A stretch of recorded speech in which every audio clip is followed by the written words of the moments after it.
உங்களுடைய தங்கம், வெள்ளி, வைர நகைகளை உடனே செல் பண்ணுமா? நம்பிக்கையான நிறுவனம் Max Gold. Call 04445454545. Max Gold, cash for gold. சிங்கப்பெண் அதிரடி படை இன்னைக்கு தொடங்கிட்டாரு முதலமைச்சர். அதனுடைய தொடக்க விழாலாம் கூட நம்ம பார்த்துருந்தோம். சென்னை எழும்பூரில் உள்ள ராஜரத்னம் ஸ்டேடியத்தில் மிகப்பெரிய அளவில் ஒரு பிரம்மாண்ட விழாவாக இருந்தது. விழாவாக முக்கியமான ஒரு விஷயம் என்னன்னா பெண்கள் பாதுகாப்பு அப்படின்னு. குறிப்பாக இந்த இரண்டாம் உலக நாடுகள், குறிப்பாக இந்தியா மாதிரி ஏசியன் கண்ட்ரீஸில் அங்கே பார்த்திங்கன்னா பெண்களுக்கு எதிராக நடக்கிற நாடுகளில் பெண்கள் தான் தலைவராக இருந்திருக்காங்க. நீங்கள் பெண்கள் சுதந்திரம் பேசுகிற நாடுகள்லாம் பார்த்திங்கன்னா ஆண்கள் தலைவராக இருக்கிறாங்க அப்படின்ற மாதிரி விமர்சனங்கள்லாம் கொண்டு வந்தது. இப்போ இந்தியா, பாகிஸ்தான், பங்களாதேஷ், இலங்கை இங்கெல்லாம் பெண் அதிபர்கள், பெண் பிரதமர்கள் இதெல்லாம் இருந்திருக்காங்க.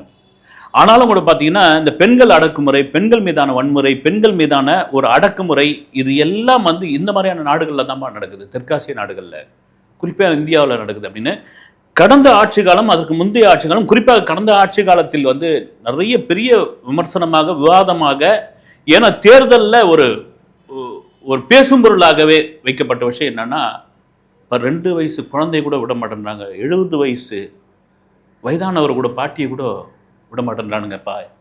என்னையா அப்படி காமவெறி பிடிச்சி போயிருக்குது? என்னையா அந்த பாலியல் அத்துமீறல் இந்த அளவுக்கு தலைவிரிச்சு ஆடுகிறது? இதெல்லாம் கண்ட்ரோல் பண்ண முடியாதா? இதுக்கெல்லாம் ஒரு விடிவு காலமே இல்லையா? தண்டனையை கடுமையாக்க வேண்டும், சட்டத்தை இன்னும் ஸ்ட்ராங் ஆக்கணும், ஸ்பாட்லேயே தண்டனை கொடுக்கணும். அதில் பல பேர், நான் உட்பட பல பேர் சொன்னது என்னன்னா, இந்த பெண்களுக்கு எதிராக குறிப்பாக குழந்தைகள் மீதான தாக்குதல், சிறுமிகள் மீதான இதெல்லாம் எந்த விதத்தில் என்னையா நீங்கள் என்ன மனநிலையா இருக்கிறீங்க? உங்க வீட்டில் அக்கா தங்கச்சி இல்லையா? உங்க வீட்டில் குழந்தைங்க இல்லையா? நீங்களும் அம்மா வயிற்றுல பிறந்தவங்க தானே. என்னடா பாவீங்க இது மாதிரிலாம் பண்றீங்க? அரபு நாடு மாதிரியான ஒரு சட்டத்திட்டம் இங்க கொண்டு வந்தாக வேண்டும். ஸ்பாட்லே நிக்க வச்சு கல்லால் அடிச்சு தண்டனையை நிறைவேற்றணும். அங்க நடக்கிற கடுமையான சட்டங்கள் தான் இந்த நிகழ்வெல்லாம் அங்க கம்மியா இருக்குதுன்னு. பட் நம்ம சட்டத்திட்டங்கள் அப்படி இல்லை. ஏன்னா இன்னைக்கு முதல்வர் விஜய் அவர்கள் சொல்ற ஒரு விஷயம் என்னன்னா, கண்டிப்பா இந்த பெண்கள் அதிரடி படை விரைவில் போய் அந்த சம்பந்தப்பட்டவர்களை பிடிக்கும். அதாவது குற்றம் நடப்பதற்கு முன்னாடியே தடுக்கும். எந்த அளவுக்கு விரைவில் பிடிக்குதோ அதே வேளையில் தண்டனையை விரைவாக வாங்கி கொடுப்பாங்க. ஆனால் முக்கியமான ஒரு விஷயம் பாயிண்டா சொன்னாரு, அதில் ஒரு நிரபராதி கூட தண்டனை பெற்றுடக்கூடாது சொல்லுவாங்க. 10 குற்றவாளிகள் கூட தப்பிச்சலாம், ஒரு நிரபராதி தேவையில்லாமல் தண்டனை அனுபவிச்சிடக்கூடாது அப்படின்னு, மாட்டிக்கூடாது.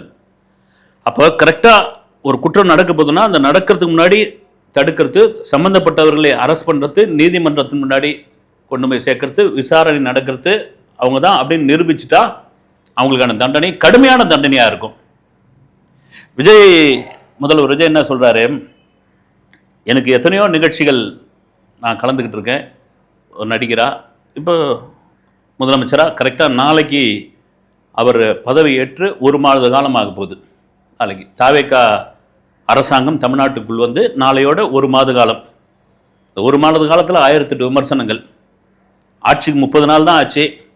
இதெல்லாம் செஞ்சிட்டிங்களா, அதெல்லாம் செஞ்சிட்டிங்களா, இதெல்லாம் பண்ணிட்டீங்களா ஜோசப் விஜய், இதெல்லாம் என்ன ஆச்சு, வந்தா இப்படிலாம் பண்ணிடுவேன்னு சொன்னீங்களே, இதெல்லாம் மாத்திடுவேன்னு சொன்னீங்களே அப்படின்னா 30 நாள்ல என்ன மாற்ற முடியும்? படிப்படியாக தான். அதை தான் சொல்றாரு முதல்வர், படிப்படியாக தாங்க பண்ண முடியும். நான் இதை தேர்தல் வாக்குறுதியாக தான் நான் கொடுத்தேன், பெண்கள் பாதுகாப்புன்ற ஒரு விஷயத்தை. அது வெறும் தேர்தல் வாக்குறுதியாக மட்டும் இல்லாமல் இன்னைக்கு அதை நடைமுறைக்கு கொண்டு வந்திருக்கிறோம். மிக முக்கியமான ஒரு விஷயம். கிட்டத்தட்ட 350 கோடி ரூபாய் இதற்காக ஒதுக்கி இருக்கிறோம். 2500 பேருக்கு பணியிடங்கள் நாங்கள் கொடுக்கிறோம். அதை தாண்டி நவீன தொழில்நுட்பத்தை, அறிவியலை பயன்படுத்தி இந்த சிங்கப்பெண் அதிரடி படை களத்தில் இறங்கும்.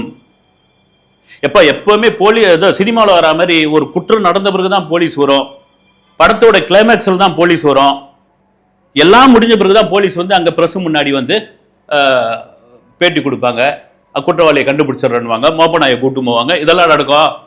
இது முன்னாடியே தடுக்க மாட்டீங்களா அப்படின்னா அதைத்தான் சொல்றாரு முதல்வர் விஜய். இந்த பெண்கள் சிங்கப்பெண் அதிரடிப்படை குற்றம் நடப்பதற்கு முன்னாடியே தடுக்கிற அத்தனை நவீன வசதிகளையும் குறிப்பாக அறிவியல் தொழில்நுட்பத்தை பயன்படுத்தி நாங்கள் இதை பண்ண போகிறோம். எங்கே அப்படின்னா பஸ் ஸ்டாண்டு, ரயில்வே ஸ்டேஷன், மக்கள் அதிகமாக கூடுற இடங்கள், ஒரு பெண்ணை பின்தொடர்றது, யூடிசிங் பண்ணுறது, பெண்களுக்கு ஆபாச வசனங்களை அனுப்புறது, ஒரு இரவில் பெண் தனியாக வராங்கன்னா அந்த பெண்ணை வேறு விதமாக சீன்றது, இதுக்கெல்லாம் இந்த டீம் உடனே ஆக்ஷன் எடுக்குங்க. அதுக்கான கட்டுமான வேலைகள், அதற்கான பணிகள் எல்லாம் சரியாக பண்ணியிருக்கிறோம் நாங்கள்.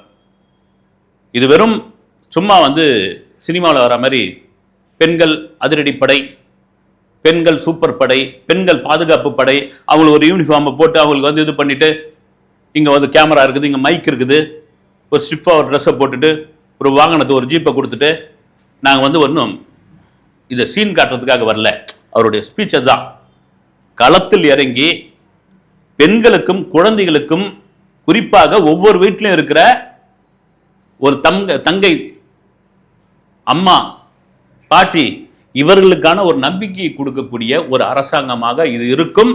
அப்படியாப்பட்ட ஒரு அதிரடிப்படையாக இது டீம்ல களத்தில் இறங்கும் அப்படின்ற விஷயத்தை உறுதியாக சொல்லிடுற ஒரு விஷயம் தான். ஏன்னா அவரே சொல்றார், 30 நாளில் என்னையா பண்ணீங்க நீங்கள் படிப்படியாக தாங்க பண்ண முடியும், படிப்படியாக தான் பண்ண முடியும். அது ரொம்ப முக்கியமான ஒரு விஷயம். ஏன்னா தவிக அரசு இந்த தேர்தலில் மிக முக்கியமான 2 வாக்குறுதிகளை இல்லது தேர்தல் அறிக்கையாக சொன்னது என்னன்னா, ஒன்று பெண்கள் பாதுகாப்பு, இன்னொன்று போதை ஒழிப்பு. இப்போ கூட சிஎம் விஜய் என்ன சொல்றாரு, இந்த பெண்கள் பாதுகாப்பு, இந்த பெண்களுக்கு எதிரான வன்முறைகள், பெண்களுக்கு எதிரான சீண்டல்களுடைய ஆணி வேறு எதுன்னா போதைன்ற ஒரு விஷயம். அதை வேறு எடுக்கணும். அது நான் 30 நாள்ல அது நடந்தது கிடையாதுங்க. காலகாலமா இருக்குது, காலகாலமா இருக்குது. அவங்கெல்லாம் கண்டுக்காம விட்டாங்க. அது இன்னைக்கு புறையோடி போயிருக்கிறது. அந்த ஆணி வேற கொஞ்சம் கொஞ்சமா தான் எடுக்கணும். அதற்கான பணியை துவங்கிட்டோம். இந்த புறையோடி போனதுக்கு விட்டவங்க யாருன்னு இப்ப பேசுறதுக்கான விவாதம் கிடையாது. உள்ள இறங்கியாச்சு, ஆக்ஷன்ல இறங்க தான் போனோம். இனிமேல் எங்க ஆட்சி வந்துருச்சு, நீங்க பாருங்க. இனிமேல் இதுதான் ரொம்ப முக்கியமான ஒரு விஷயம்னு. இந்த பெண்கள் அதிரடிப்படை, சிங்கப்பெண் அதிரடிப்படை அப்படின்னு வந்த பிறகு விமர்சனங்கள்லாம் கூட கொஞ்சம் இதுவாக இருந்தது. ஒரு மூத்த அரசியல்வாதி கூட என்ன சொன்னார்னா, எனக்கு கூட கொஞ்சம் கஷ்டமாக தான் இருந்தது. சிங்கப்பெண் அதிரடிப்படைன்னு ஒன்று அனுப்பிச்சு ஒரு குற்றம் தடுக்கிறதுக்கு, அங்கே போய் அந்த சிங்கப்பெண்களுக்கு ஏதாவது ஒரு பிரச்சனை அப்புறம் ஆண் சிங்க அதிரடிப்படைன்னு ஒன்று போய் அவங்களை காப்பாற்ற வேண்டிய நிலைமை வர வேண்டியதுதானா அப்படின்னா, இது என்னங்க எவ்வளோ பிற்போக்கான ஒரு விஷயம். இன்னைக்கு பெண்கள் எல்லா களத்திலும் உள்ள இருக்காங்க. எங்க விண்வெளிக்கே போயிட்டு இருக்காங்க பெண்கள். ஃப்ளைட் ஓட்ட முடியுமா அப்படின்னாங்க. இன்னைக்கு அவ்வளோ உலகம் முழுக்க அதிக பெண் பைலட்டுக்கு தான் இருக்காங்க. சொல்றதுக்கான காரணம், எல்லா துறையிலும் பெண்கள் இருக்காங்க ஆண்களுக்கு நிகராக. ஆனால் நம்ம நாட்டில் தான், நம்ம மாநிலத்தில் தான் பெண்களுக்கு எதிரான வன்முறைகள், குற்றங்கள், சீண்டல்கள் பார்க்கறது. ஏன்னா இப்ப இவங்க ஆட்சிக்கு கோவை அந்த சிறுமி சம்பவம், இப்ப பாருங்க, 70 வயசு இருக்கும் ஒரு கிழமை, ஒரு பெண்ணை போயிட்டு வீடியோ எடுத்திருக்க, அதை சீண்டி இருக்கிறான். அந்த பெண் வீடியோ எடுத்திருக்காங்க. அதுக்கு அந்த பெண்ணை வெட்டியிருக்கிறான். அந்த வயசு என்ன, அப்பா வயசு. இதெல்லாம் எங்க இருந்து இந்த வக்கர புத்தியெல்லாம் வருது?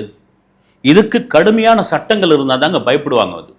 அதை தான் சொல்றாரு விஜய். இந்த சட்டம் கடுமையா இருக்கும், இந்த தண்டனை பெருசா இருக்கும். இனிமேல் பெண்களை சீண்டணுன்ற ஒரு எண்ணமே வரக்கூடாது, ஒரு பயம்தான் உண்டாக்கணும். அப்படியேப்பட்ட ஒரு பயத்தை கொண்டு வரக்கூடிய ஒரு சிங்கப்பெண் அதிரடிப்படையாக இருக்கும். எல்லாரும் மிக ப்ராப்பரா ட்ரைனிங் எடுத்தவங்க. இந்த சிங்கப்பெண் அதிரடிப்படையுடைய தலைவர் அப்படின்னு கூட சொல்லலாம், ஐஜி பவானேஸ்வரி அவர்கள். அவங்க சிறப்பாக காவல்துறையில் பணியாற்றியவர். அது தவிர பாத்தீங்கன்னா முதல்வருடைய நேரடி கண்காணிப்புல இது இருக்கும். என்னுடைய உத்தரவு தான். இதற்கெல்லாம் ஆணி வேறு எங்க இருக்குதுன்னா போதை தாங்க. போதை, அதாவது இதுக்கு முன்னாடி எல்லாம் பாத்தீங்கன்னா இந்த டாஸ்மார்க் விற்பனையை தாண்டி பல வழிகளில் போதை விற்பனை, பல வழிகளில் ரொம்ப ஈஸியா கிடைக்கிற ஒரு விஷயமாய்தான் இந்த இளைய சமுதாயமே சீர்கட்டு போயிடுச்சு. போதையை போட்ட உடனே அவன் பார்க்கறது, பெண்ணை பார்க்கறது ஒரு தவறான கண்ணோட்டத்தில் தான். போதையை போட்டவுடனே அவனுக்கு ஒரு வீரம் வந்துடும், போதையை போட்டவுடனே அவனுக்கு ஒரு மூளை மழுங்கி போயிடும். இந்த பொண்ணை நம்ம சீன் என்ன பலவீனமானது தானே அப்படின்ற ஒரு கண்ணோட்டம் வரும். அதனால்தான் பெண்களுக்கு எதிரான அத்தனை குற்றங்கள் நடந்தது, அத்தனை சம்பவங்கள் நடந்தது. இது உண்மையிலே வரவேற்கத்தக்க ஒரு விஷயம். இந்த சிங்கப்பெண் அதிரடிப்படை களத்தில் எந்த மாதிரியான விஷயங்களை பண்றாங்க, எப்படி பெண்களுக்கும் சிறுமிகளுக்கும் தாய்மார்களுக்கும் ஒரு நம்பிக்கையை கொடுக்க போகிறார்கள் என்பதை இனி வரும் காலகட்டத்தில் தான் தெரிய வரும். அதுக்குதான் அரசாங்கம் கிட்டத்தட்ட 350 கோடியை ஒதுக்கி இருக்குது. நீங்க பாங்க போறீங்க. இது வெறும் வாய் வார்த்தை கிடையாது. என்னுடைய தேர்தல் அறிக்கையில் இருந்ததை நான் சிஎம் ஆக பதவியேற்றவுடன் போட்ட முதல் கையொப்பம் இதுதான் அப்படின்றார் விஜய். அதனால இங்கு தமிழ்நாட்டில் பெண்கள் இனி வரும் காலங்களில் நிம்மதியாகவும் தைரியமாகவும் நீங்க கான்பிடண்டாகவும் நீங்க நடந்து போகலாம்.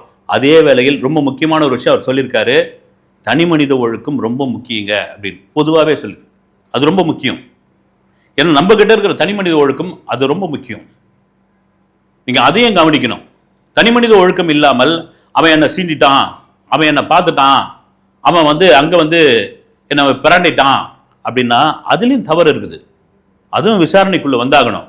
அதே வேளையில் நீங்கள் பெண்களை போகப் பொருளாக தயவு செய்து நினைக்க, பெண்களை பலவீனமானவர்கள்னு நீங்க நினைச்சிடாதீங்க. அப்படி நினைச்சீங்கன்னா இந்த அரசாங்கம் சும்மா இருக்காது. கடந்த ஆட்சி காலத்திற்கு முந்தைய ஆட்சி காலத்திலும் பெண்களுக்கு எதிரான இந்த சம்பவங்கள் எல்லாம் தினசரி செய்தித்தாள்களிலும் சோசியல் மீடியாக்களிலும் மெயின் ஸ்ட்ரீட் மீடியாக்களிலும் பார்த்து பார்த்து பார்த்து மக்கள் என்னையா ஏயா இது ஏயா பொம்பளைங்க ஒரு வெளியே போவே முடியலையா, வேலைக்கு போன பொண்ணு வீட்டுக்கு வருமான்ற ஒரு பயம் வயிற்றுல நெருப்பு கட்டிக்கணும் இருக்க வேண்டியதா இருக்குது. இதுக்கெல்லாம் ஒரு விடிவு காலம் வராதா அப்படின்பொழுது அப்படி ஒரு விடிவு காலத்தை தான் நாங்கள் இப்பொழுது தொடங்கி இருக்கிறோம், கொடுத்திருக்கிறோம் அப்படின்ற ஒரு நம்பிக்கையை முதல்வர் விஜய் இந்த சிங்கப்பெண் அதிரடிப்படை மூலமாக தொடங்கி வைத்திருக்கிறார். இவர்களுடைய செயல்பாடு எப்படி இருக்க போகிறது, தமிழ்நாட்டில் பெண்களுக்கு எதிரான அந்த சட்டம் ஒழுங்கு பிரச்சனை எவ்வளவு அளவுக்கு அந்த கிரைம் ரேட்டை குறைக்க போகிறார்கள், ஒரு குற்றம் தடுப்பதற்கு முன்னாடி இவங்க எப்படி போய் அங்கே போய் ஸ்பாட்டில் நிற்க போறாங்க அதை சொல்லலை, அதை எப்படி தடுக்க போகிறார்கள், உள்ள இவங்களை கான்டாக்ட் பண்றதுக்கான சிறப்பு வசதிகள் ஏதாவது கொடுக்க போகிறாங்களா இனி வரும் காலங்களில் தெரியும். இதெல்லாம் தாண்டி உண்மையிலேயே பெண்களுக்கான ஒரு நம்பிக்கை. ஏன்னா இன்னைக்கு விஜய் அரசாங்கம் எப்படி ஜென்சி கிட்ஸுடைய ஓட்டு, இளைஞர்களுடைய ஓட்டு அப்படின்னு சொல்றோமோ, பெண்களுடைய ஓட்டு மிக முக்கியமான ஒரு விஷயம். பெண்களுடைய வாக்கு தான் இந்த அரசாங்கத்திற்கான ஒரு பெரிய பலமாக இங்க உட்கார்ந்து இருக்குது. அதுல மாற்றுக்கிறது கிடையாது. ஏன்னா அவங்க பார்த்து ஓட்டு போட்டது ஒரே ஒரு முகம், விஜய் என்கின்ற அந்த ஒற்றை முகத்திற்காகத்தான். காலையில எழுந்துங்க, குளிச்சிருங்க, உங்களுக்கு இஷ்டமான தெய்வத்தை கும்பிட்டுருங்க, முதல் ஆளா போய் இதுல பூத்துல போய் 7 மணிக்கெல்லாம் நின்றுடுங்க, கான்பிடண்டா ஓட்டு போடுங்க அப்படின்னு சொன்னார்ல.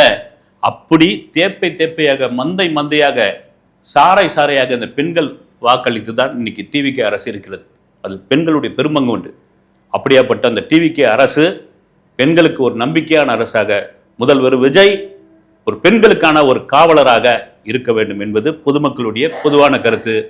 அது எப்படியாப்பட்ட ஆட்சியாக இருக்க போகிறது, இந்த சிங்கப்பெண் அதிரடிப்படை எப்படி தங்களுடைய செயல்பாடுகளை இனி இங்கு தமிழகத்தில் செய்ய போகிறார்கள் என்பதை பொறுத்திருந்து பார்ப்போம். அடுத்த வீடியோவில் சந்திக்கிறேன். நன்றி.